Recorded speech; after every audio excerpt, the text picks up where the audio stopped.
Good evening. Welcome to the Monday, October 6, 2014, Jurupa Unified School District Board of Education meeting. We will start with roll call, please. President Schmidt. Here. Trustee Mendez. Here. Trustee Chard. Here. Trustee Johnston. Here. Trustee Schaefer. Here. Angelo Quiros. Here. Wendy Mendoza. Here. Kelvin Beltran for Javier Lopez. Thank you. And Angela, would you lead us in the flag salute? Place your right hand over your heart. Ready, begin. I pledge allegiance to the flag of the United States of America and to the republic for which it stands, one nation, under God, indivisible, with liberty and justice for all. And I'd like to ask everyone to please stand for a moment of silence to remember student Jerry Rodriguez from Rubidoux High School, who passed away on September 8th, and Nancy Holt, the sub-campus supervisor, who passed away on October 4th.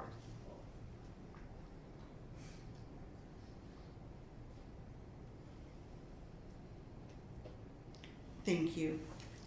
And I'd like, on behalf of the board and the school district, to express condolences to the families and friends of both Jerry and Nancy. Next, we will introduce the candidates for the November 4th, 2014 Governing Board elections. Mr. Duchamp. Thank you, President Schmidt. On November 4th, 2014, there is a Governing Board election for Trustee Area 1. Robert Garcia is the first candidate. I believe he is here, Mr. Garcia. And Brian Schaefer is the other candidate who is here. Thank you. Thank you. And next is 2014-2015 Student Board Member Reports. Mr. Duchamp. Thank you. And Angela, why don't we start for Jurupa Valley, and then we'll just go in order. And Kelvin, you can pick up at the end, and you should be well practiced by listening to the other two. Good evening, everybody. This past week was one of the busiest for JVHS. Our homecoming was Friday, and it was so successful. We beat Ontario High School, and an amazing dance followed the game. Previously, girls volleyball won their first league game against Hillcrest, and boys water polo led a victory against Southeast 18-80. Coming up at JVHS, we have girls soccer tryouts next Tuesday at 5:30, and the fall choir concert is this Thursday starting at 6:15. And this Friday, football will be going up against Romana. Thank you. Wendy? Good evening. A lot has been occurring on Peaches campus the week before Rubidoux Valley had their homecoming. We had ours. Friday was our rally. We crowned our queen at the football halftime show. We crowned our king at the dance, which is Saturday. This Friday, we will be having our dancing. We'll be hosting a dancing with the staff in our gym. It's where they teach various teachers and staffs how to dance, and then we get to judge them. Leading up to our game against Jurupa Valley is when we'll be having our Pink Out Week in honor of breast cancer awareness. And then our game will be on October 30th, and that will also be our Pink Out game, and we'll be having a Halloween dance November 1st. Thank you. All right, Kelvin, welcome. Thank you for being here. Hello, everyone. This week has been really busy.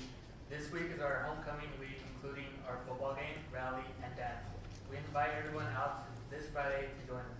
This Wednesday, Rubidoux Choir is having a performance at Jurupa Valley High School.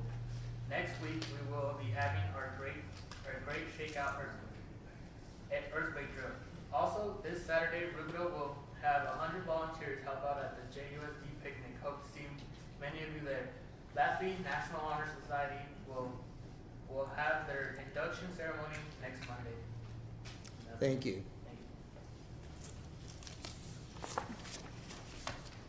Thank you for all of your reports, and the tickets you have are from Jurupa Valley for their choir concerts. Next, we will recognize the Golden Bell Award. Mr. Trujillo. Yes, tonight I have the good fortune of announcing Jurupa's recent news that it has been awarded the Golden Bell for its AAA ninth grade academy, that is Accelerating Academic Achievement Program. The School Board Association Golden Bell Awards program promotes excellence in education by recognizing outstanding programs throughout California that contribute to the development and evaluation of curriculum, instruction, or in this case, support services for much needy students. The district will be honored at the 2014 CSBA conference in San Diego on December the 16th. This is for information only. Thank you. And next, could you tell us about the Target Field Trip recipient, Mira Loma Middle School? You bet. Mira Loma Middle School has been notified of their receipt of a grant award from Target's Take Charge of Education program in the amount of $76.69. The funds will be used to purchase supplies and or student instructional incentives and awards. Thank you. And next is to recognize funding for the Workforce Investment Act, Title II, Adult Education and Family Literacy Act. Mr. Trujillo. Yes, the State Department of Education recently notified the district that funding for the Workforce Investment Act, Title II, Adult Education and Family Literacy Act has been awarded in the amount of $162,220, and a copy of the grant award notification is included in the supporting documents. Thank you. And next we'll move on to public verbal comment. I want to remind everyone that the public speakers have a right to their own opinions, and neither board members nor staff will be responding to those opinions, and the district's silence should not be mistaken for agreement, but simply to avoid legal entanglements and or to protect the privacy of situations that may involve lawsuits, employee discipline, or dismissal. And please be assured any serious allegations have been or will be investigated thoroughly, and any responses from the board will take place during the board member comments. And each speaker will have 5 minutes. Mr. Byer.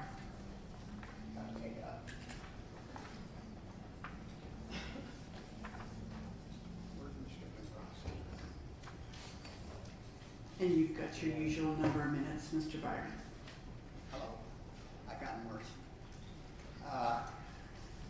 I'd like Mr. Duchamp to see school districts cannot spend bond money on projects not disclosed to voters.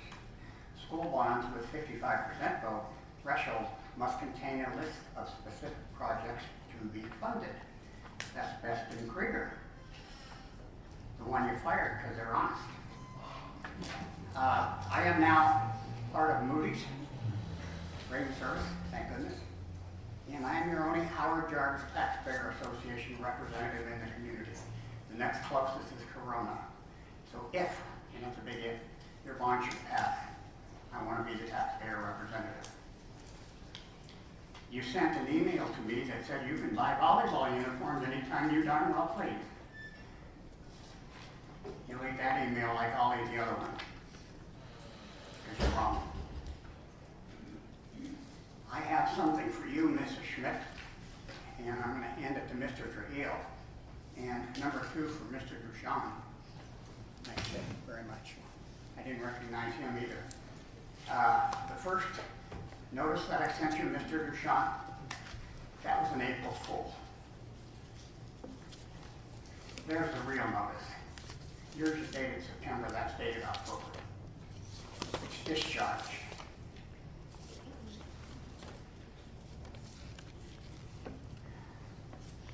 The complaint form was sent to me by the Honorable Miss Kamala Harris, who's going to run for the governor of the state of California in 4 years. This is difficult for me. My son has got the nitro in his pocket, he's watching. I don't know why I'm getting worse, but I'm getting older too. And Mrs. Schmidt, there's something I need to question. You get insurance from Jurupa Unified School District. You're taking, from what I understand, a cash option from San Bernardino Unified School District. Is that true? Your information is okay, completely then that information wrong. is wrong. That's why I said there's something I need to ask. The package that I gave you today, I did not give to the 2 ladies because they're too new. This doesn't involve you. But we do have a problem at Ruberdale High School that I do want addressed. There was a teacher that is related to a board member that is telling his students to go home and tell their parents to vote for the bond. You can't do that, nor can he. Is that clear? I'm not that mean. You're too old. That's all I have to say, except the package you got today will show fraud, will show deception. And the Measure C funds, Mr. Duchamp has stated that he can use them for whatever he wants. In addition, he added to that in the 2011 bond when he was supposed to refinance. Yes, Ellie, that's been discharged. So you can stick your telephone calls you know where. And you can quit calling my wife, and you can quit calling me. And the judge was very polite. When you called me 9 times and tried to get me to give you $5 a month, if I'd have done that, I'd have reaffirmed according to the judge. He said, who is this guy? I said, a major con artist. But he didn't win that one. I want everybody to know, every night I go to bed, I pray for Mike Rodriguez. What I did was wrong. I apologize to the man with the bottom of my heart. Mr. Duchamp and Mrs. Burns wanted me to go, Elliot more so, wanted me to go after his biological children. I flat refused to do that. I flat refused to cooperate with Mary Burns in sending a package to Apple or Arco or wherever it is. Mr. Rodriguez was framed. There's no question. I now have 5 of the Grissom Savage Nolan Children Report witnesses that have changed their testimony. I will get more before it's over. I sent the package of all the Michael Rodriguez information given to me by Elliot Duchamp and Mary Burns to Ms. Tamala Harris. I had an assistant attorney general call and say they forwarded that package to the Secretary of State. The Secretary of State called last week and asked me to send my telephone list of all the phone calls I got from Mr. Duchamp and Mrs. Burns. I did forward that list Friday, so they should probably have it tomorrow. Other than that, I have nothing to say. I want to stay out of the election, and I want to do my best to stop the bombing. Mr. Duchamp, Fitch has you as negative. They're saying that you are a walking disaster of Jurupa Unified School District. If your bond fails, if you fail to make the payments like you have, then that's an aberrant tax. That means every homeowner in Jurupa Valley is going to get stuck with the payment of interest and principal for years to come. And that's not pennies, Mr. Mendez. That's bad. I think that we can prove enough fraud, according to Howard Jarvis, and they have to call their lawyers to find out that if we can prove fraud, then we don't have to make it an aberrant tax. That'll only be on Measure C because I'll watch Measure E should it go through. Thank you. Mr. Byer? So this document is a false document? The first one. Dated September the 11th is a false document. I saw you get on the phone, get a big grin. Too bad you had to eat it. Ms. Holcomb? Go a little bit up. Oh, goodness sakes. The late check.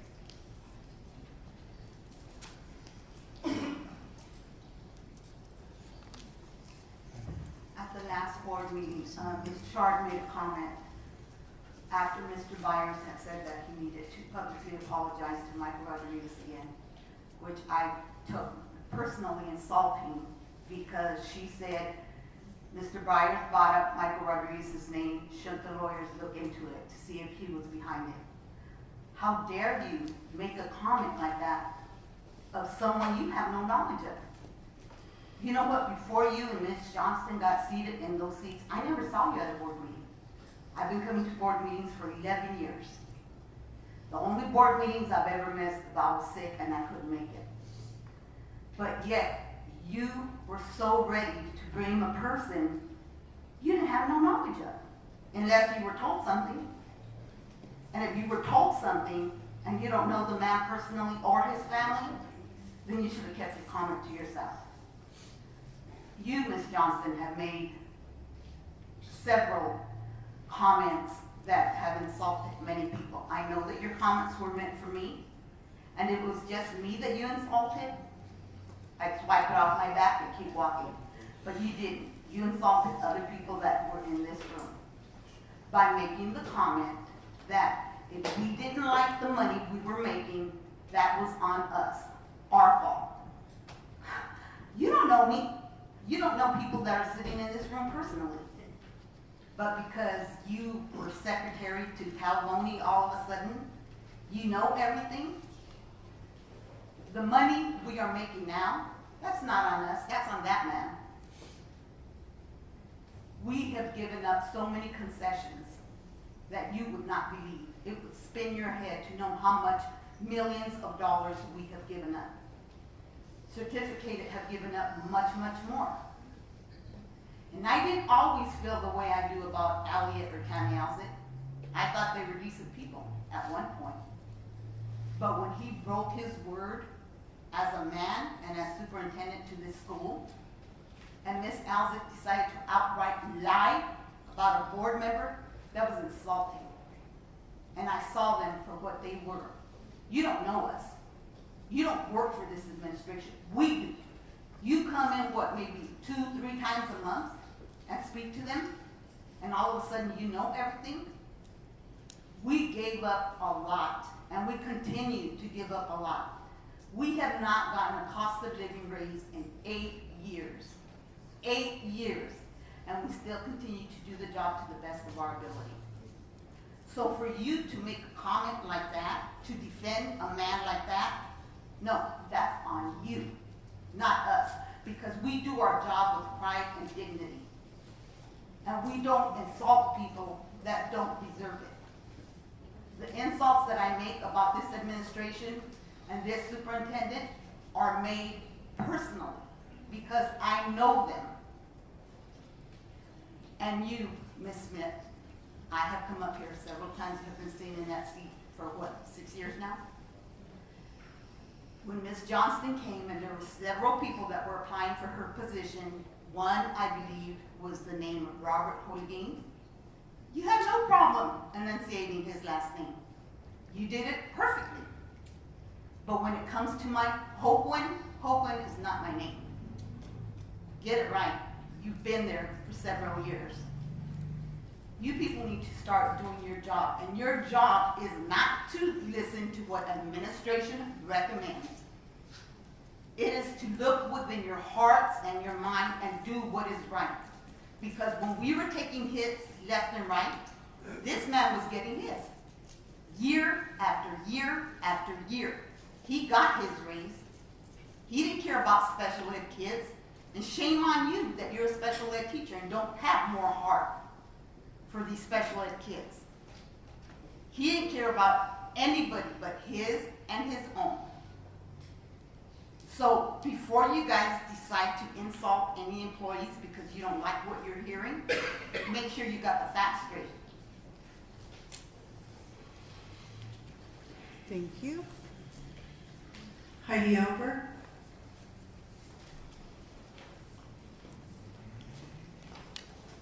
Good evening. My name is Heidi Ober. I'm a parent of 2 students in high school in this district. Those of you that were here a long time ago might remember us. We used to call ourselves the Good News Gals, and we would come here to give good news to counter the negativity of some speakers. So I didn't plan on doing this, but tonight I guess I will add a point of good news. The JV volleyball team from Patriot High School took first place in the Desert Classic volleyball tournament this weekend, and that was very, very exciting. So I would just like to start with good news. But tonight I presented a letter to President Schmidt requesting a public hearing at a future board meeting regarding the district unit tests and benchmark tests. My daughter was a freshman last year, and on 2 occasions at substitute proctored those heavily weighted benchmark tests. On one occasion, there was accusations across the board, all the classes, of rampant cheating. So while my daughter did not originally receive a 0, after my constant inquiry with the teacher and meeting with 2 administrators, the teacher said that he had evidence that my daughter had cheated. So I said, please show me. And I said, what you have evidence of is that someone cheated off my daughter. And he said, well, she should do a better job covering her answers. She had a cast from here to here. She couldn't bend her arm, so I don't know what she was supposed to do. But my issue is, first and foremost, I do not believe district tests should be proctored by substitutes. Evidently, they're time-sensitive tests. They cannot control the classroom the same as a regular teacher can. And while the substitute might say everything went well, it may not have indeed. And when testing scores are as much as 75 or 80% of a student's grade being put in an environment, so this most recent year, I had my third encounter of the same situation. And my son also, who's now a 9th grader, during 4th period, the teacher was still looking for scantrons. And that's not the student's job. It's the substitute's job to proctor. If they're not able to do that, it should be passed until the next day. I did contact the teacher, and the teacher this year has responded to my concerns. But it seems that there's some kind of policy. So what I'm asking for is, at this hearing, the testing protocol of the district. So it's how much time are they allowed to have? Are substitutes allowed to proctor? The interesting news was that the day he was absent, he said the test had to be given that day. He was at district training. So if you're having district training on the same day that you're requiring district tests, it seems like there's an issue with that. I would like a public accounting of how many students are achieving advanced, proficient, basic, below basic, and far below basic, or however you separate them in each of these benchmark/unit, whatever the district calls it, and what percentages are assigned to each band. And I would also like to ask how students received information after the test, because if a student doesn't do well, they're not allowed to receive the test back. We also do not receive a report that says, these are the areas you excelled and these are the areas you didn't excel. So if we're looking for tutoring and help for our children, we're left blind on what to help them with. So I'm respectfully asking that there be a public hearing addressing those. A few more issues I have is mandatory use of online grades. They do have the Parent Connect. Some teachers use it, some teachers don't. They also have grades that might show right now, several classes. 922 was the last entry. We're on October 6th, and I don't expect immediate feedback, but grades fall off the sheet. So instead of seeing everything from the whole trimester or semester, you might see a few assignments. Some teachers, the grade is posted on, some it's not. There doesn't seem to be much consistency, and if you're calling it Parent Connect, it should help us connect with our child's education. There should also be mandatory parent contact for failing or sliding grades. My daughter last year received all A's except one class, math. Her first report card said A, student excelling. The second one was a B-. There was no parent contact made ever. I initiated contact over and over. My child ended up with an F. I'm sorry, you've got 20 more seconds. Okay. So there needs to be mandatory contact. Also, if a teacher decides to give a student a 0 due to these questionable texting practices, I would also like you to look at final grades by teacher. So the teachers that have a large amount of Fs, that needs to be looked into. It's not fair to our students. And students need to be notified if their grades are slipping before the summer school cutoff. I had to contact 13 schools to get into summer school, including private schools. And I think our district can do better than that. We need to err on the side of children, not against children. Thank you. Do you have copies of that you can leave with us? I've got the My notes I You have. have the information. Okay. I'll give you this too. It's just so I could read because I'm blind. I'm old. No, that's fine. As long as we have the information, that's what's important. Okay, Thank but you. I mean, this has more than what you have. Whatever. I'll get to it. It's no secret. It's. Thank you. Thank you. Teresa Zimble? Good evening, everyone. No, it's actually Terry's. Thank you. I'm sorry. That's fine. My concerns are, and I would love to be positive, it's just, there's been a lot of things that have happened that, unfortunately, that hasn't been the case. My son's progress report, everything is no goal met yet. And I still don't understand why the current teacher and the past teacher haven't got together, so I'm going to have to call an emergency IEP with that. I will be repeating some things because I want the children and the scouts to hear.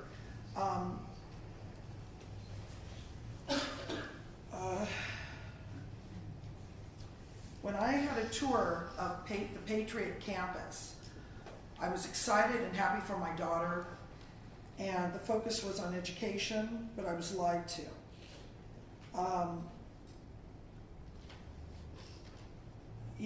I was on vacation with my daughter years ago, and a woman said to me, "Oh, is that your daughter singing?" I said, "Yes."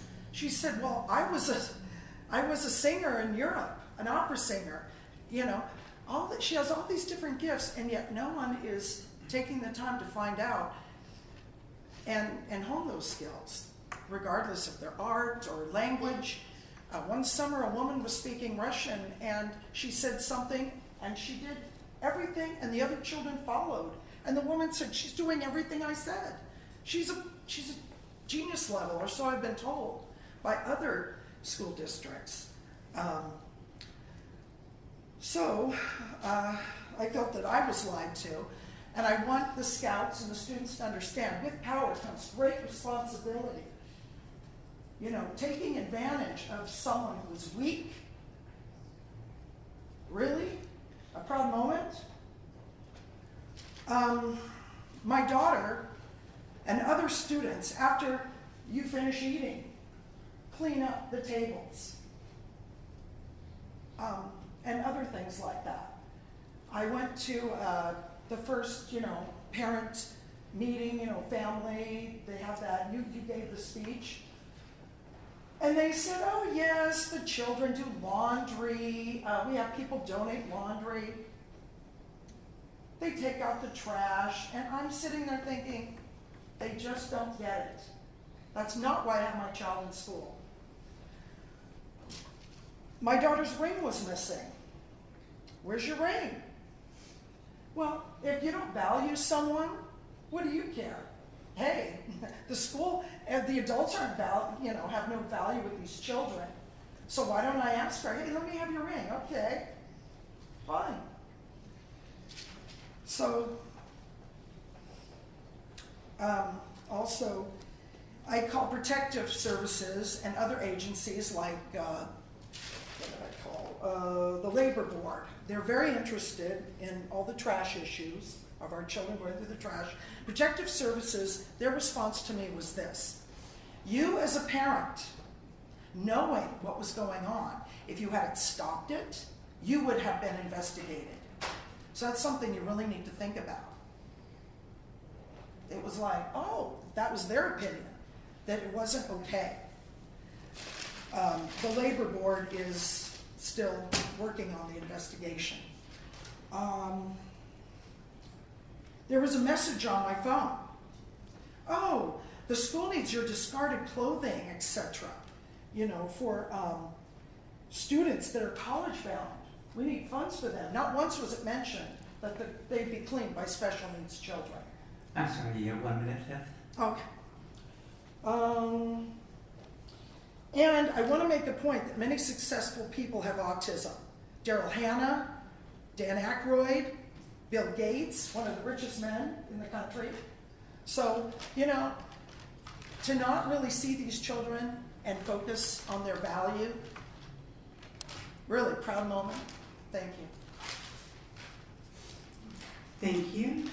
Denise Keenan.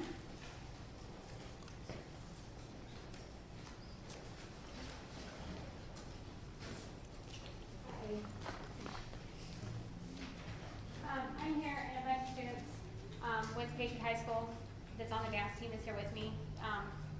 And what we're requesting is they've been asked for several years to make the dance team a PE class, so the girls get PE credit. And we've always been told by either Mr. Lance and Mr. Igor, no, it can't happen, it's not even considerable. But if you look under the California education rules, And it does state that one, Ms. Sanchez, who is the dance teacher, is qualified.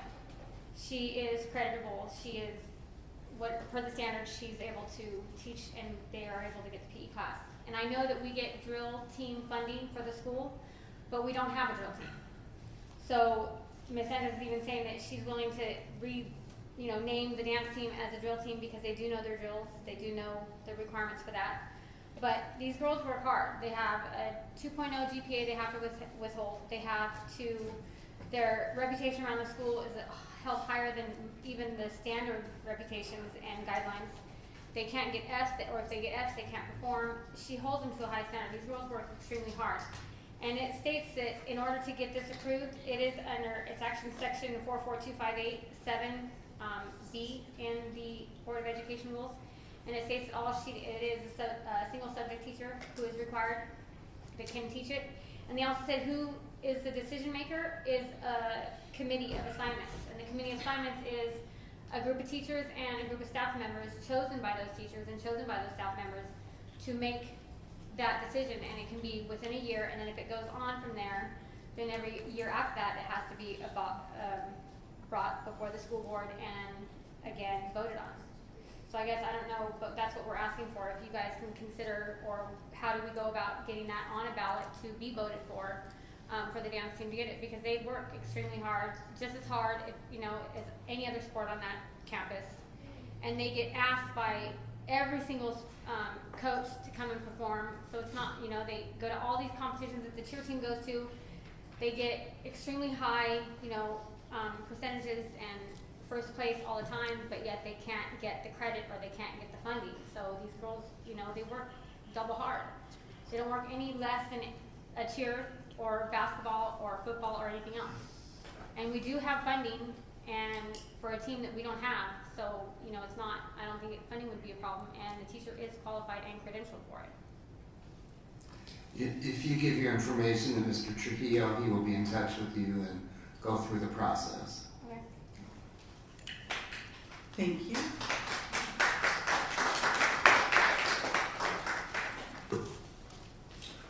All right, thank you. Next, we'll move on to administrative reports and written communications, and report on the transition to Common Core state standards and local control funding formula. Mr. Trujillo. Yes, tonight I'm going to bring 3 pieces of information forward for the board to know. The first one of which is, as the board knows, we are this year implementing K-12, our units of study in mathematics and ELA. Most recently on September the 16th and September the 22nd, the creators of those units of study, the teachers, met one day in ELA and one day in math in order to review the progress to date, and more importantly, to review the feedback that has been collected from teachers throughout the district. Thanks to Mr. Lewis and his wonderful technology department, we have a very seamless system by which teachers can provide feedback to the unit writers insofar as the great things about our units and the things that they think maybe we need to consider changing and the rationale for such. So on those 2 days I mentioned, unit writers went through all of that feedback. What makes the system pretty outstanding is that the feedback is instantaneously submitted via an electronic form, and then it can be quickly organized or disaggregated by grade level, by subject, etc. So unit members can quickly know what the teachers in the field are saying with reference to the units that they have developed. The unit writers will continue to meet throughout the year. They'll do this several more times throughout the year, so we highly encourage all of our teachers to submit feedback to the unit writers. Unit writers will then carefully look at that feedback. I know that every single team actually made changes this past time that they met as a result of the feedback. So it's highly welcomed, necessary, and we know that the more of it that we get, the better our units will be for teachers and for ultimately for student learning. The second item that I'd like to bring to your attention is that, again, with respect to the Common Core, that we are just launching our textbook selection committee, K-12 for mathematics. As you very well know, this is a formalized process, so We do have teacher representatives from every school throughout the district to formally begin that textbook selection process.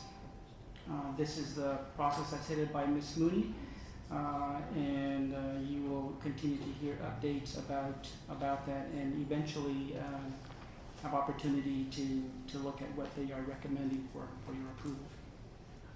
The third item I'd like to bring forward is that the district is implementing a new elementary report card. We have had an elementary report card committee meet since last spring as well as this summer to begin making progress towards implementing this new standards-based report card. So that's one of the things that makes it different from the report card of the past, is this is specifically aligned to each of our priority standards that are part of our units of study. Just Friday, the parent guide, which is designed to help inform our parents with respect to the new report card. This new parent guide was just distributed to schools last Friday, and over the course of the coming days or weeks, the schools will then be going over that information for parents so that they are as well informed. The report card committee is going to continue to meet. For example, they will be meeting again on October the 10th in order to help develop a teacher guide. So the teachers have had some training already through Gradebook, and they've also had some communications from the district office, but there is a need to continuously provide updated information to help them better understand and implement the new report cards that we've developed. Those are the three items that I have, and I'm happy to take any questions if there are any.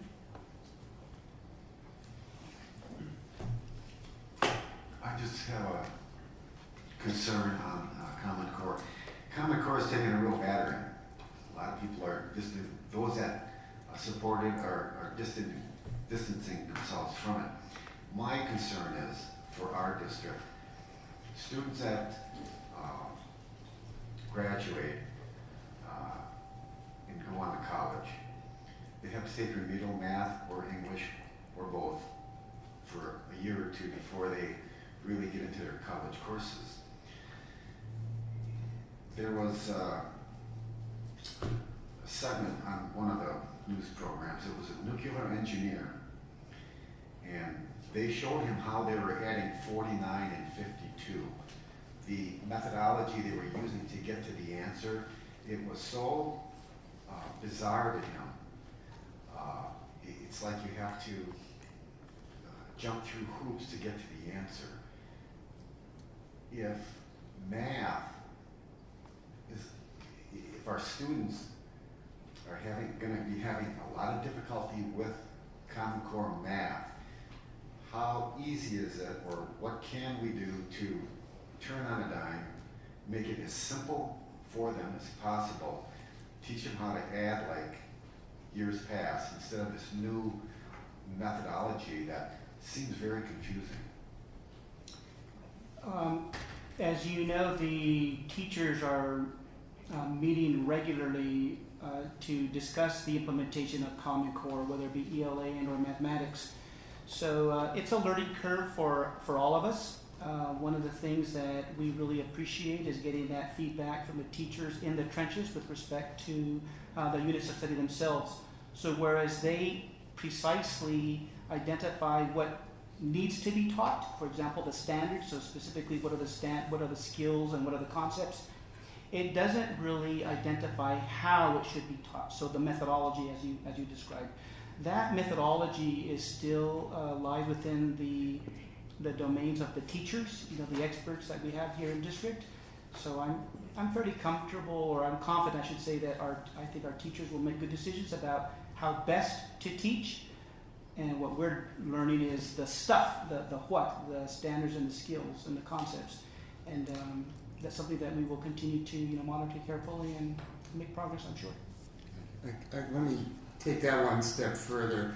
Common Core is getting a bad rap to some extent because of who it's associated with, which is everybody, by the way. 48 states adopted it. It was the chief state school officers of the 48 states who were involved.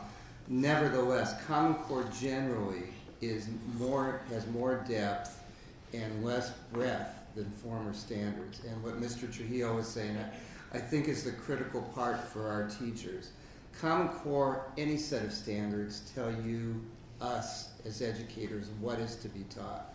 They don't tell us how it's to be taught.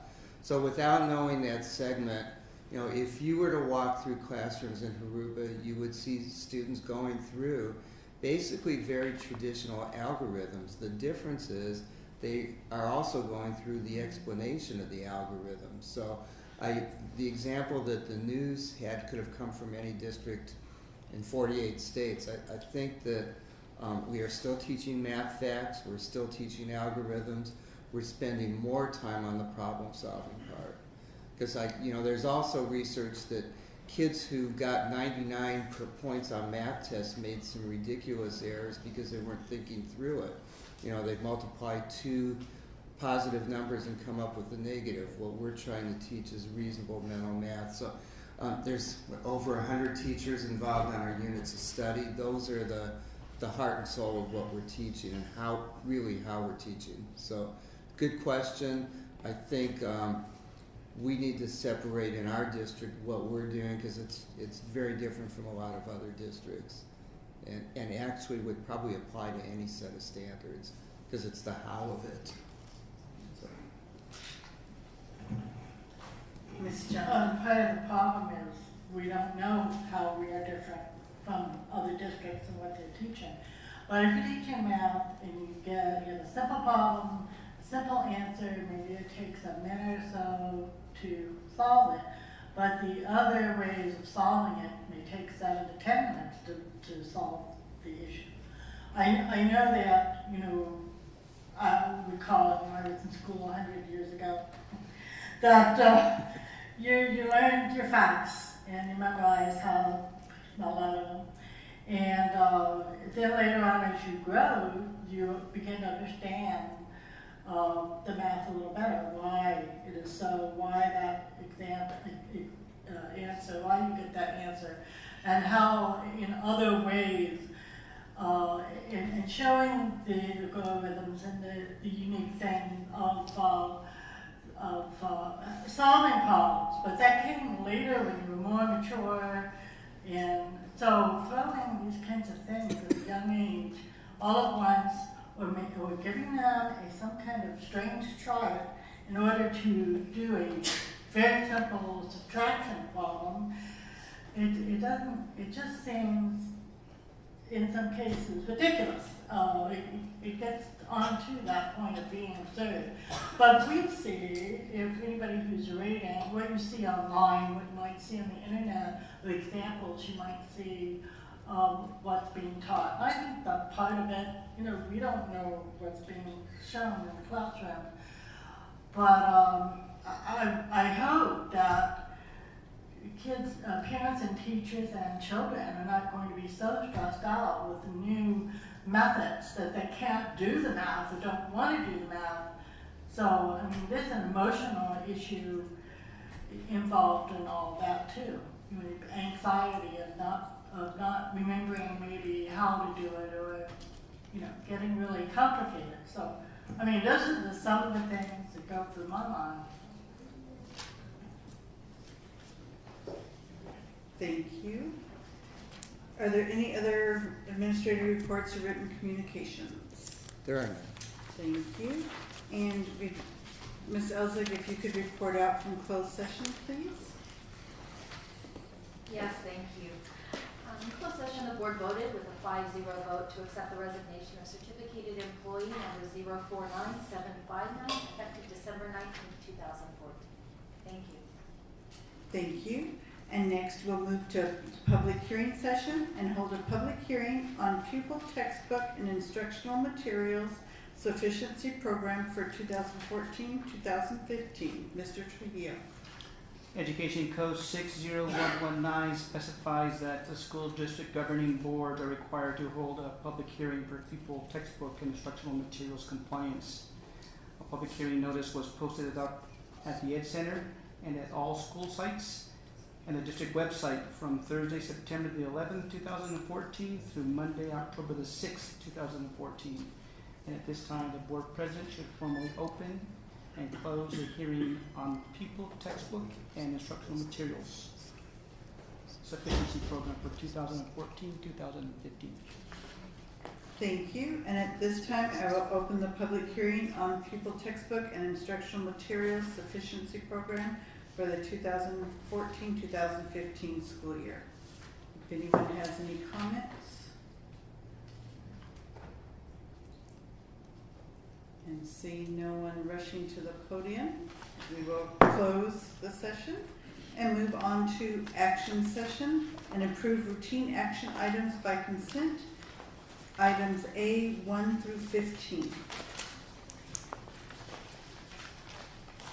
I move to approve action items 1 through 15. We have a motion by Mrs. Johnston, a second by Mr. Schaefer. Roll call vote, please. Trustee Chard? Yes. Trustee Johnston? Yes. Trustee Schaefer? Yes.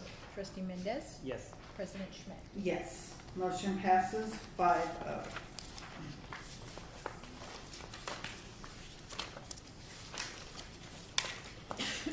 Item B, pre-qualify architectural and construction management firms to provide services on qualifying projects. Mrs. Ford? Yes, and in accordance with Assembly Bill 1565 and Public Contract Code Section 20111.6, school districts are required to pre-qualify vendors who may potentially work on projects with an estimated value of $1 million or more. We had 3 architectural firms and 1 construction firm that submitted pre-qualification packages. We did have all the submittals go to a third party to review. Those that met the preliminary screening process were interviewed, and that resulted in SBA Architects and GKK Works being pre-qualified for architectural services, and GKK Works for construction management services.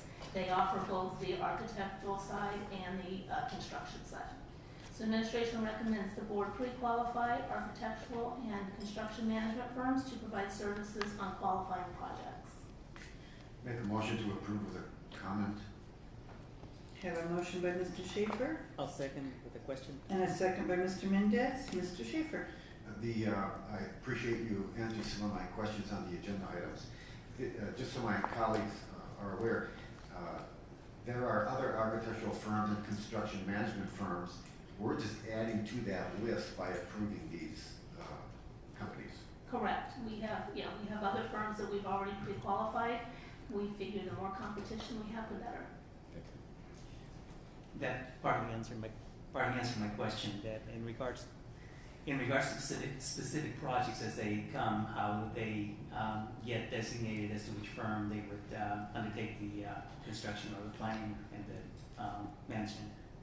Yes, we would go back through a process where the firm would have to present, to us for a particular project, so that each of the firms then could identify how they would come through and what their project would look like and how it would result in the best interest of the district. Would this also depend in terms of the nature of the project as to what certain specifications or criteria a specific project needed versus another? And would one of these firms have a better advantage in terms of their experience, their expertise, their background, their resources, or is it pretty much an even field other than the price, the bid process? One of the things that with the pre-screening process is we did look at the firm's ability to be able to handle a project that was $1 million or more. So that was a part of that pre-screening. So all the firms are able to handle any project at that level, but it would be a competitive process in the sense that if we once identifying a particular project and the board said to move forward with that, we would have the firms compete as to the design, the quality of the project, the cost of the project, so all of those components. I guess I didn't word my question right. Pre-qualifying, obviously they have all the criteria necessary to meet the standards or the requirements of a particular project.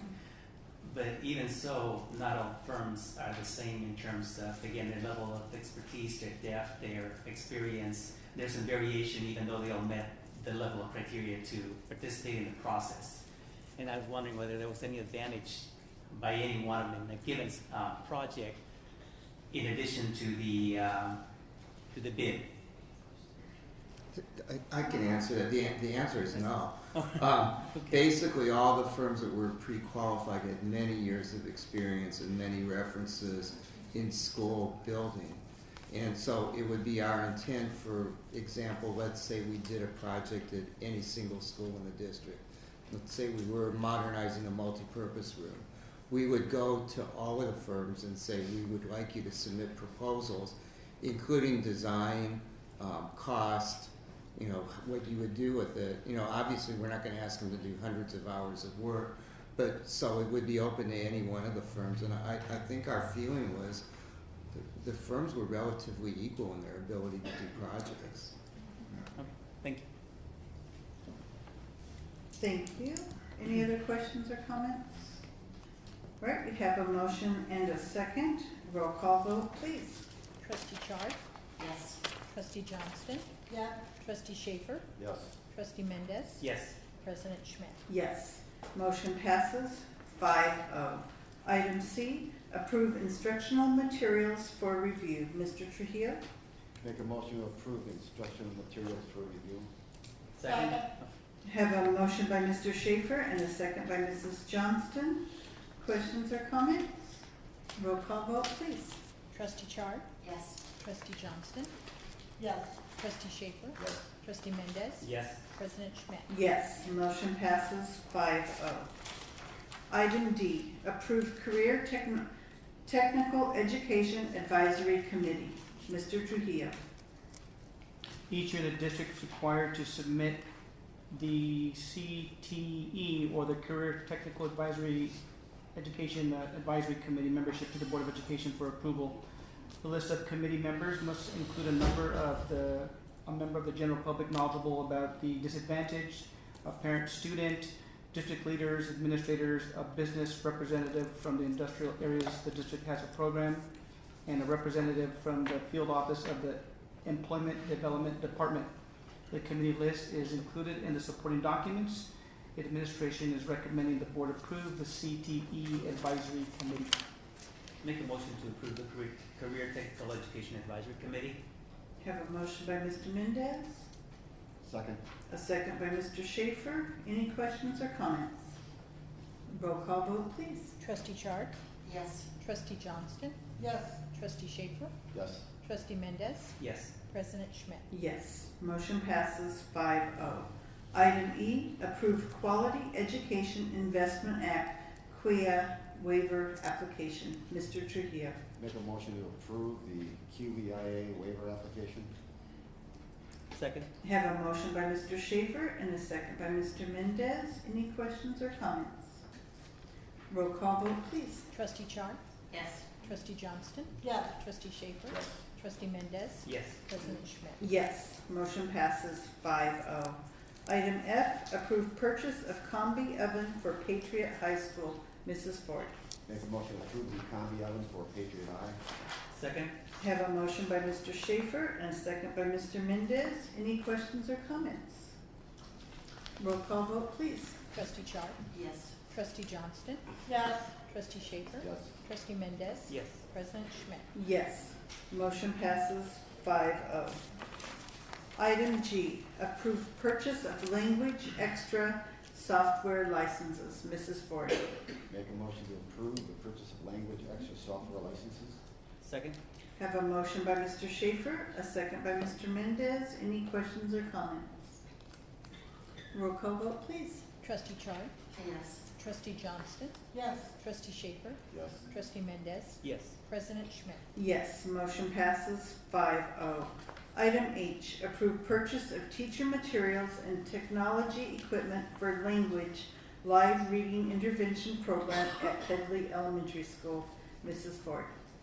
Make a motion to approve the purchase of teacher materials and technology equipment for language live reading intervention program at Headley Elementary School.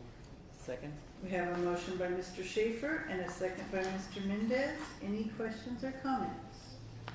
Roll call vote, please. Trustee Chard? Yes. Trustee Johnston? Yes. Trustee Schaefer? Yes. Trustee Mendez? Yes. President Schmidt? Yes, motion passes 5-0.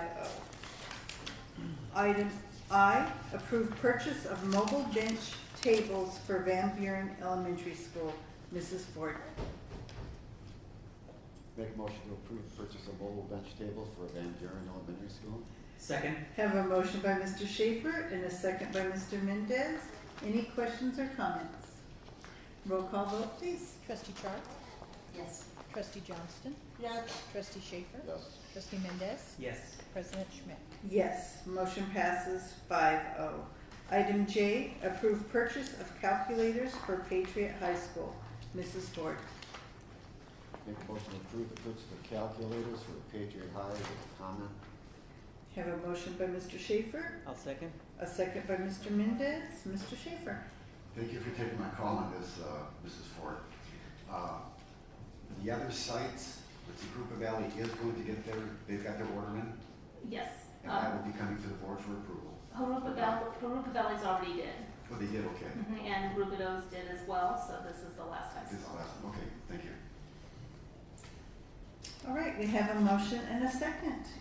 Any other questions or comments? Roll call vote, please. Trustee Char?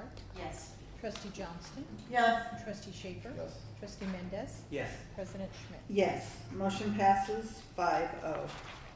Item K, approve purchase of math and ELA exit level and measure up testing materials for Jurupa Valley High School. Mrs. Ford.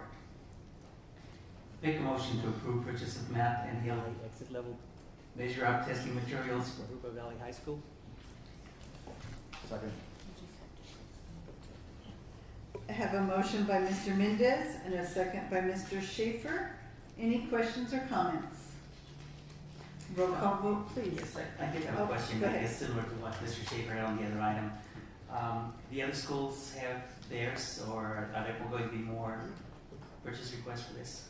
I actually might ask Mr. Trujillo to weigh in on this, but I believe that this is a particular program that Jurupa Valley has identified that they feel they need.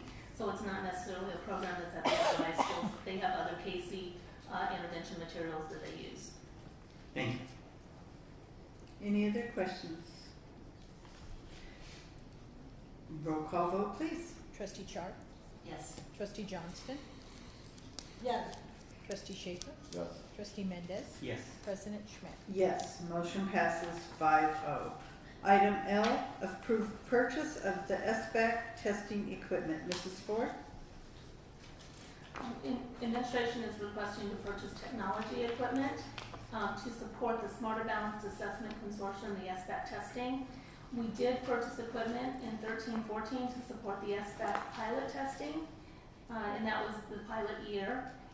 During that year, there was a limited number of students and subject areas that were tested. Now that we're coming upon full implementation of the SBAC for the spring of 2015, additional technology is needed to support the additional students and the subject areas to be tested. And the cost of the equipment is included in the annotation. Give a breakdown of the equipment that will be funded using a combination of LCFF and K-12 voucher funding. So administration is recommending the board approve the purchase of SBAC testing equipment from the above specified vendors in the specified amounts. Make a motion to approve the purchase of SBAC testing equipment with a comment. Have a motion by Mr. Schaefer, Second. a second by Mr. Mendez. Mr. Schaefer. Thank you for taking my call on this also. Just for my colleagues, for information only, hope I wrote this down right. 13 sets of these, or 13 elementary schools will be getting 40 of these. Do you have those numbers? Yes. Okay. Thank you.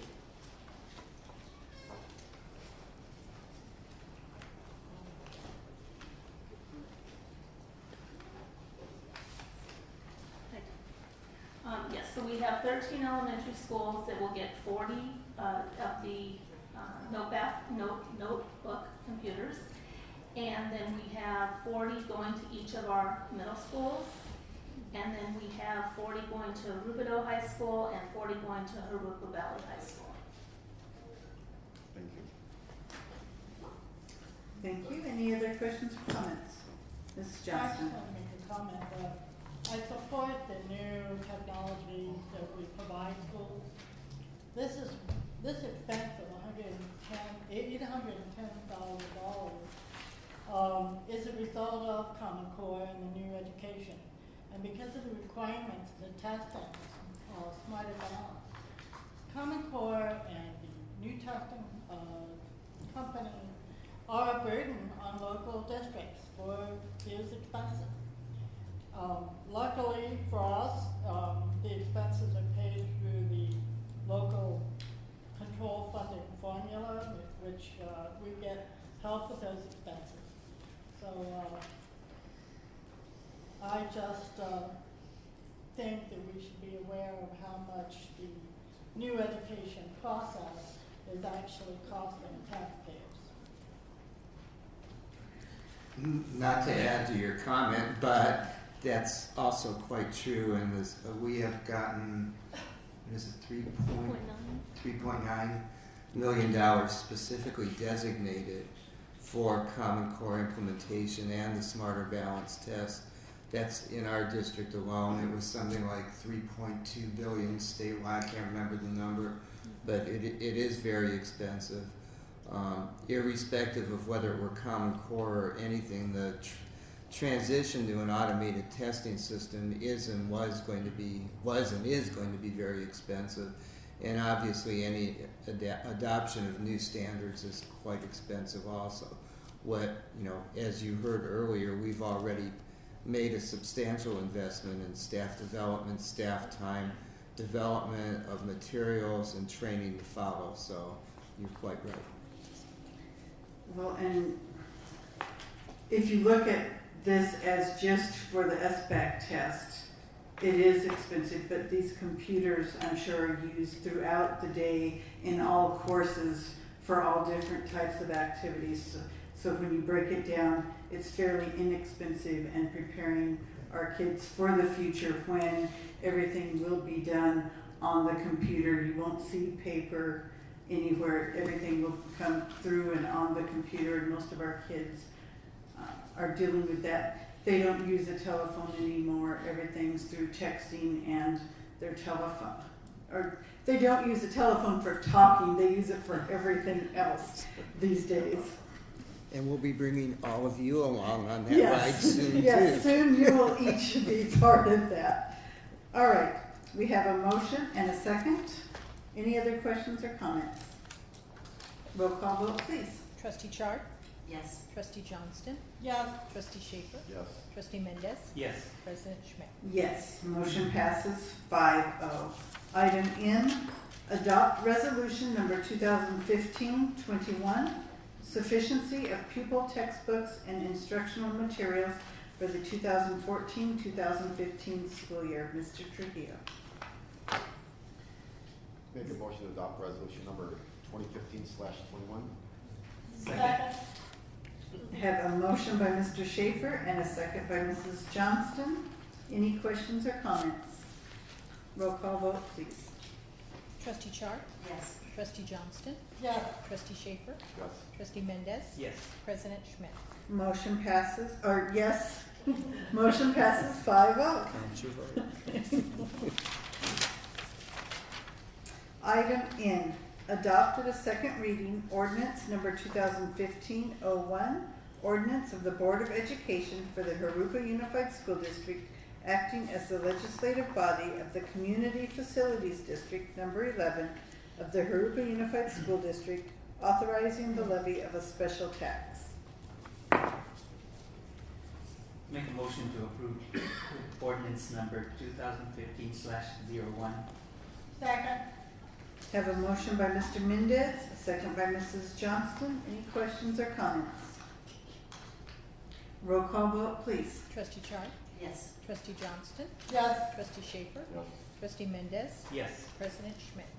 Yes, motion passes 5-0. Item O, adopt resolution number 2015-22 to establish the Community Facilities District number 12 and authorize levy of a special tax within said Community Facilities District. Mrs. Ford. D.R. Horton and Wheelock have presented an offer to enter into a school facilities mitigation and funding agreement, and I know you are experts at this by now, for the formation of CFD number 12. The CFD is a financing mechanism provided by the district to developers to fund developer fees imposed on new residential and commercial development.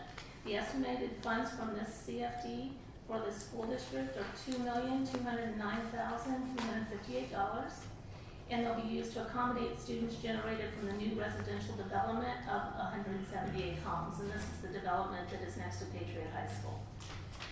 Tonight, the board is being asked to adopt a resolution for the establishment of CFD number 12 and authorize levy of special tax within the CFD.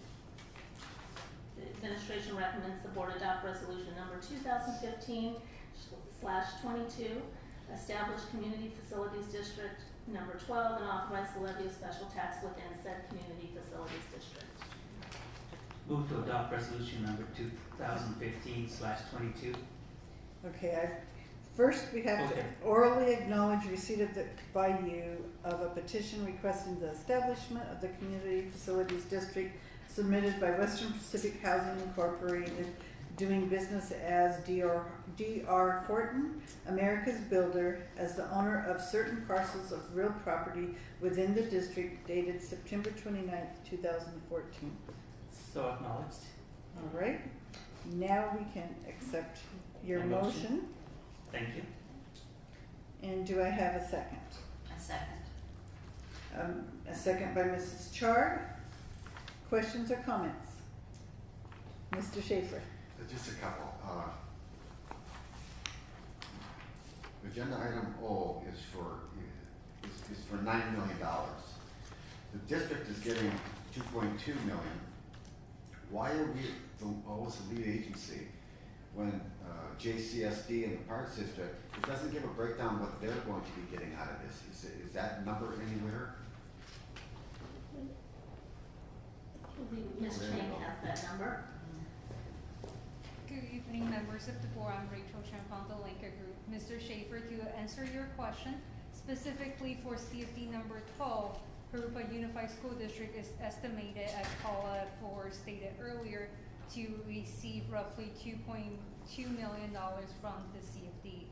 JCSD, Jurupa Community Service District, is estimated to receive $2.3 million, with Jurupa Area Recreation and Park District fees and facilities to receive roughly $200,000. Other than these facilities, the CFD is estimated to finance other fees and administration expenses associated with the bond issuance when proceeded. And may I ask, how is the lead agency determined? The lead agency is determined when they receive the highest amount of funding when considered with all the special tax collection with bond proceeds. In this specific case for CFD number 12, Jurupa Unified School District is eligible to receive what we call surplus special taxes during the years that the CFD is active. For just to make an example with simple math, if the CFD number 12 annually collects $1 million of taxes, that's just for example, and the principal and interest repayment for CFD number 12 special tax bonds is $900,000. That remaining $100,000 is classified as surplus special taxes and eligible for Jurupa Unified School District to utilize to improve facilities. So when we combine the $2.2 million Jurupa Unified School District is estimated to receive from the bond proceeds, plus those $100,000 a year for the next 30 years to be collected, that amount is the largest when compared to the other two agencies, and that's how the lead agency is determined. Thank you. And are there any additional costs for as a lead agency in this venture? No. In fact, when the developers petition for the formation of the CFD, all the costs incurred during the formation process, legal expenses, consultants' fees, are paid by events made by the developer. So there's no additional cost to the school district. Thank you. Maybe this is that new math, but $2.3 million 2.2 million and 200,000 adds up to 4,700,000. Correct. But this is for 9 million. Where's the? So, other than those three agencies and the construction funding, there are other soft costs. Let me walk through each one of them with you. We need to fund a debt service reserve fund as additional security for the special tax bonds. That's roughly $600,000. We also need to fund a administrative expense fund that's pre-funded through the bond issuance, roughly $25,000. We are also funding capitalized interest to cover the first 12-month worth of interest payment on the bonds, and that's roughly $358,000. Cost of issuance is currently estimated for $200,000. Underwriter's discount as a part of the issuance cost is $123,000, with roughly $90,000 of contingency based on the special tax collection. Those, all the amounts, including the three agencies funding, add up to $6.1 million. And then as we previously walked through with the board, when asking the board to approve a not to exceed amount, we would like to request the amount to be considered with additional flexibility. To the extent that interest rates be lower than where they are today, which is what we utilize to estimate all the numbers I just shared with you, the same amount of taxes may be able to support a higher amount of bonds because interest rates are lower. We wouldn't want the district to be disadvantaged and not able to access those additional dollars. Therefore, when we ask for a not to exceed amount, we allow for that contingency. It's roughly, in our experiences and recommendation as your special tax consultant, the not to exceed amount is usually 150% of what we estimate the bond issuance total amount to be. So $3 million. Correct. So roughly $3 million more than what we estimate the bond issuance to be. And this is for 40 years. No. In fact, in the mitigation agreement, which we plan to bring forward the board for consideration at the November board meeting, the special tax bonds, generally speaking, have a term of 30 years. And that's for each series of bonds. The CFD is authorized to issue multiple series of the bonds. However, as a additional layer of protection for taxpayers, in one of the legal document, rate and method of apportionment of special taxes, we prescribe that taxes can be levied 5 years after the last year of your last series of bond issuance. But by no means those taxes can be levied after 2057, 2058 as a last layer of additional protection for taxpayers. My great grandkid will like that. One other thing. This is financed over 30 years. And we're only talking about 178 units. Correct. Property, houses, whatever. Do we know what that's going to cost each one of those units? Yes. So depending on the different floor plan, in this case, we set different special tax classes based on the number of square footage associated with the home. Understanding that larger homes may generate more number of students to attend the school. So just to give you an example, in the case of CFP number 12, we have prepared, based on the product mix provided by DR Horton, there are 8 special tax classes. And the lowest special tax class, the tax for fiscal year 2015-16 would be $1,803. A year, correct. For that one house. Correct. So they're going to pay $1,800. That is correct. And for the largest floor plan or the highest special tax class, that CFD tax would be roughly $2,965 a year.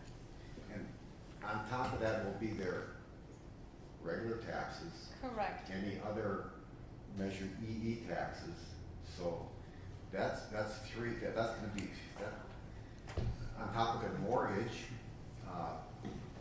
But I do want to add one point. They're gonna So, be making some good money out there. If that home, probably the $2,900 a year is probably a home around 4,000 square feet, 3,800 square feet would be my guess is the product. You're correct, it's 3,500. 3,500, and our developer fee is $3.60.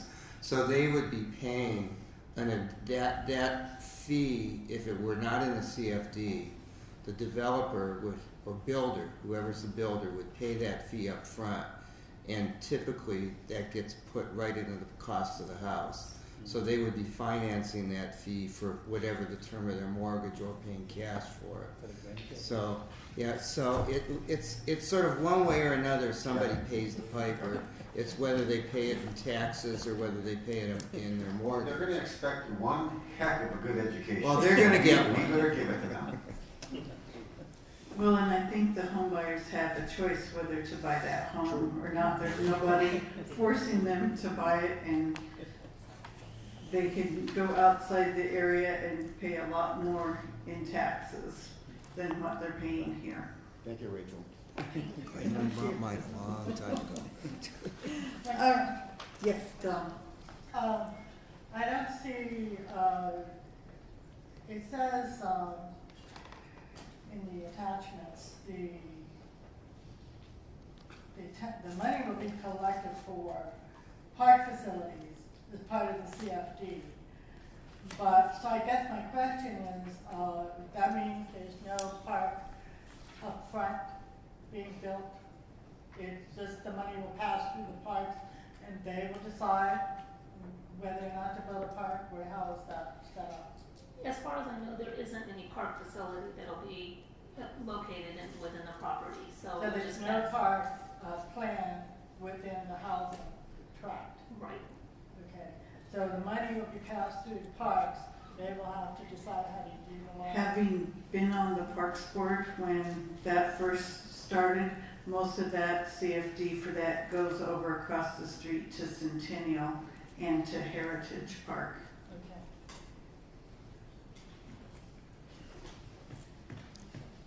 I'd like to welcome them all to Jurupa. All right, we have, yes, we've had the motion and the second, so we're on roll call vote, please. Trustee Chard? Yes. Trustee Johnston? Yes. Trustee Schaefer? Yes. Trustee Mendez? Yes. President Schmidt? Yes, motion passes 5-0.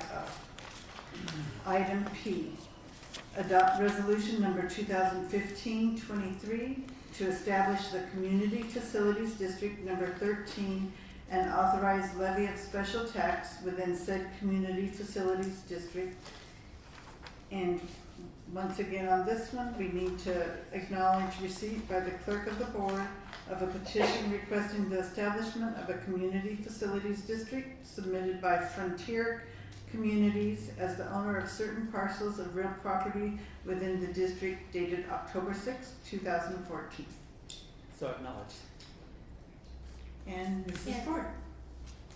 And I just want to mention that this actually should say Frontier Communities, so in your annotation, the Board of Education has been presented with an offer from Frontier Communities. Inadvertently, D.R. Horton and Wheelock was included in 13. So CFD number 13 is actually Frontier Communities. This is for 106 homes. The proceeds from, the estimated proceeds from this CFD would be $1,379,705 to the district. And again, funds will be used to accommodate students generated from the new residential development. And this development is up above the 60. And I'm trying to remember the street address. Up around Scenic Drive. So administration does recommend that the board adopt resolution number 2015/23 and establish Community Facilities District number 13 and authorize the levy of a special tax within said Community Facilities District. Move to adopt resolution number 2015/23. With said correction. With that correction, yes. Thank you. I second. Have a motion by Mr. Mendez, a second by Mrs. Chard. questions or comments? Mr. Schaefer? If I could just, Rachel, if you could just give us that breakdown again, how much JCSD is getting the parks, and then maybe per unit? Absolutely. So I have a total amount of bond proceeds to be estimated to be generated for each of the agencies. Jurupa Unified School District, as Paula mentioned earlier, roughly $1.379 million. JCSD, $1.396 million. Jurupa Area Recreational Park District, $629,000. Other fees included a debt service reserve fund, roughly $440,000. Pre-funded administrative expense fund, $25,000. Capitalized interest, $263,000. Cost of issuance, $200,000. Underwriter's discount, $90,000. With contingency, roughly $98,000. Those amounts all added up to $4.525 million. And 150% of that is the not to exceed amount we're requesting the board to approve tonight. Thank you. Any other questions or comments? Well, I think again, the Parks District is only getting $629,000, so they're not going to be building a park there. We can't build a park for that amount of money. You know anything about that? Don't know anything about that one. I Sorry. hate to see it approving these without being able to Well, build the park district approves their amount separate from us, and yes, I understand that. they've already, I agree. if we're getting this, they've already accepted that amount based on their fees that they can charge. I understand. So, yeah. They can negotiate more than we can. They get less. All right, we have a motion and a second. Any other questions or comments? Roll call vote, please. Trustee Chard? Yes. Trustee Johnston? Yes. Trustee Schaefer? Yes. Trustee Mendez? Yes. President Schmidt? Yes, motion passes 5-0. Item Q, adopt emergency resolution number 2015-25, emergency resolution for replacement of 2 more HVAC units at the Learning Center. Mrs. Ford. After being notified of 2 HVAC units that had stopped working at the Learning Center, we determined that the 2 units have been vandalized beyond repair. So administration is requesting permission from the board to waive the public contract code to award a contract under emergency resolution for $16,051.50 to Pacific Air Heating and Cooling. Make a motion to adopt emergency resolution number 2015/25. I have a motion by Mr. Mendez and a second by Mrs. Chard. And I'm not saying it that way because I'm disgusted with the district and their handling it. I'm disgusted with the people that continue to do this so that the money has to be spent on repairs rather than on the education of the kids within the district. And I sort of have a question in relation to that, if I might ask. These are paid out of the self-insurance fund. At what point does this begin to impact insurance costs? Well, it's hard to say because the self-insurance, Karen might be able to answer this a little bit better, but it's like a consortium. Right. So it depends on what's happening with other districts as well. But the self-insurance, this is Just basically then,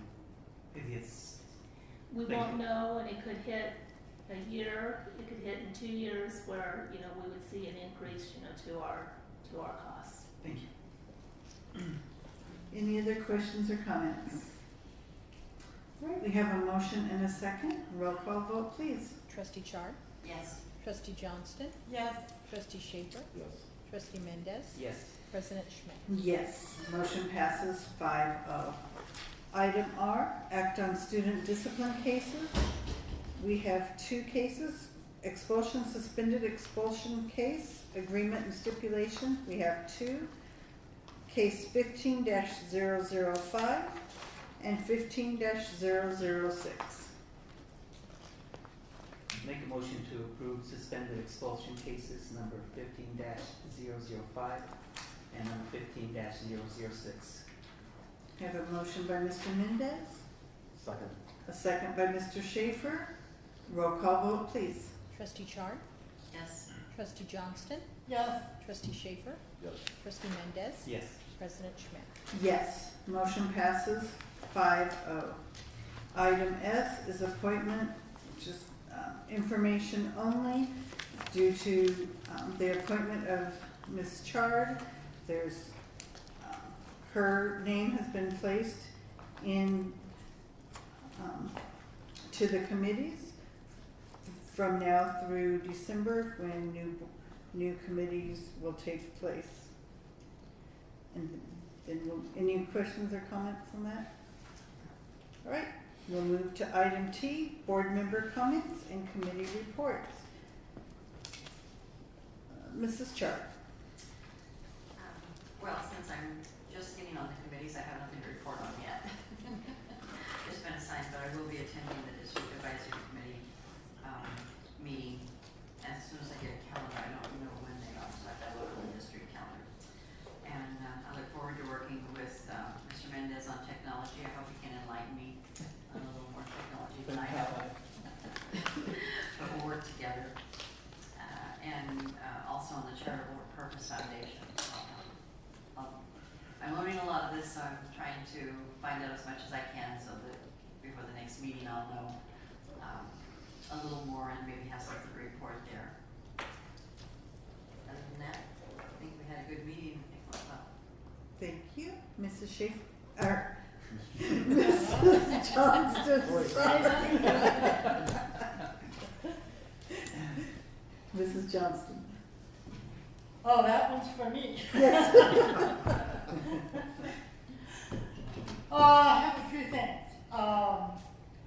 The video contest, the seniors in Jurupa Valley stepped up to the plate. We have one from the Senior Center application from the Arts Council.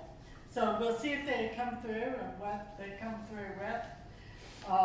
Number 2, the YMCA, I have an invitation here, gave me a table of 8 to make invitation.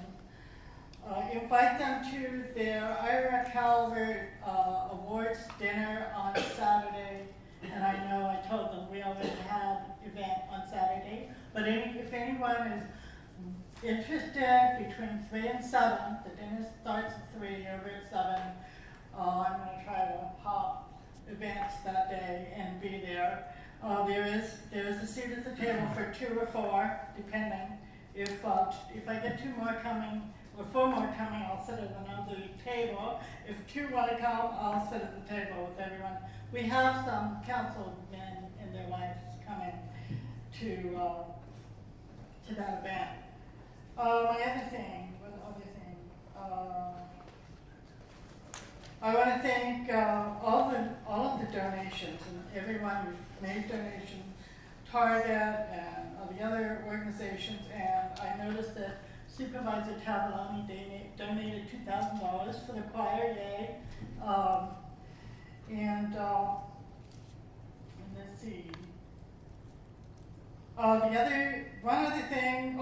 One thing that I thought was very important, and I don't know if it's anything we can do, but all the recent tragic accidents involving our teenagers, is it possible to have any sort of defensive driving films or whatever? Maybe it's in life skill classes or maybe it's in health classes, but we used to have that in high school, driver's ed, defensive driving, and we saw those films of what the consequences of driving drunk or driving too fast or driving distracted. And I know when you're 18 and 20, you think that you're invincible. And it's really, really sad. And I think maybe if there's anything we're able to do, I would hope that we might be able to do something. And even as you go along in your life, you often need to be reminded, you get a ticket, you get to go to traffic school, remind you, to behave on the road. So anyhow, One more thing is I'm calling for the city council of River Valley to support the school bond. And I know that I had asked the mayor to invite our staff people to make a presentation to them and answer any of their questions about the school bonds. And that's it for me. Thank you. Thank you. Mr. Schaefer. Before I forget, if we could get a copy of Ms. Holder's letter to the President of the Board concerning her issues. I think it was Denise Keenan and the 4 students on the dance, concerning some sort of a dance program. Whether they get credit for it or anything, could we have a follow-up on that when that is dealt with? Those students are very enthusiastic, and we want enthusiastic students. As far as the safety around our sites, students that are walking lately, I mean, we get an email lately it's been every week. Some student was hit by a vehicle, a student was jaywalking, but you know, students think they're indestructible, and when a car hits them, they will realize they are not. Since we don't have the busing that I don't know if it's because we don't have the busing, but students are not being very cautious around the vehicles going down the streets, and you know, they don't think they're going to get hurt. Well, some of them are discovering they are getting hurt. On the campaign trail, I'm hearing a lot about Measure EE, and to me it's 50-50. They're asking about the cost. I know that the Lincoln Group said it would be about 2.75 times the amount of the bond, 144 million times 2.75. After talking with some companies that do sell these instruments, it's going to be a little more than 2.75. So I don't know if we're educating the public on that. I know there's a website. It has some people that endorse the bond. My name's on there. I don't see a lot of other names on there, but what are we doing to promote Measure EE? We can't promote Measure EE. All we can do is provide information at this point. The last time people donated money, is that money not there? That is a separate committee, separate from the school. Is there a committee out there that's going to do that? Yeah, there is a committee that's chaired by Mr. Ron Anderson, and we cannot use any district resources. And there are donations being sought by members of the committee or supporters of the committee. We have purposely instructed school district members, staff, otherwise, not to request even donations for the bond.